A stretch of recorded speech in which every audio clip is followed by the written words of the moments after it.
Félicitations à Michael B. Jordan pour avoir remporté le titre de meilleur acteur aux Actor Awards. Ça reste quand même une belle surprise. Mais en soi, ça fait soulever aussi un point. Qu'est-ce qui se passe avec Timothée Chalamet et Marty Suprême? Lui qu'on a annoncé qui allait vraiment tout gagner. Là, c'est quand même la deuxième cérémonie d'affilée où ça se passe nettement moins bien. Vous vous rappelez quand j'avais dit que le réalisateur de Marty Suprême allait avoir des soucis par rapport au film précédent, là, enfin, film précédent, le film Good Time. J'avais dit que ça allait avoir des répercussions.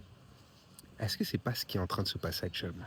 Parce que là, le film qui a eu une super production, super production, c'est devenu maintenant le film que tout le monde oublie.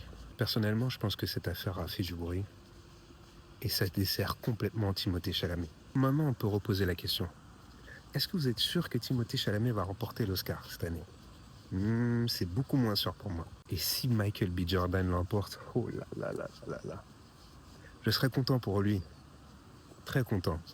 Mais ce serait concrètement pas pour son meilleur film. Après, si Ryan Coogler remporte le prix du meilleur réalisateur, bon là, je serais plus qu'heureux.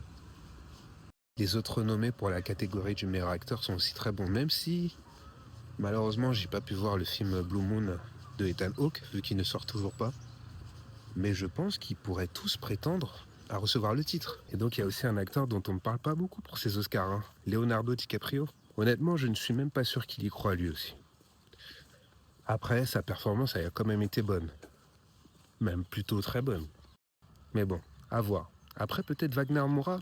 Surtout qu'on est dans un contexte politique où les choses peuvent très vite changer. On sait aussi que les Oscars, c'est très politique. Donc ça pourrait l'avantager. On se rapproche de plus en plus de la cérémonie. Rien n'est fait. Aucun prétendant ne sortirait du lot. Je dirais même que certains sont revenus au devant de la scène, comme Michael B. Jordan.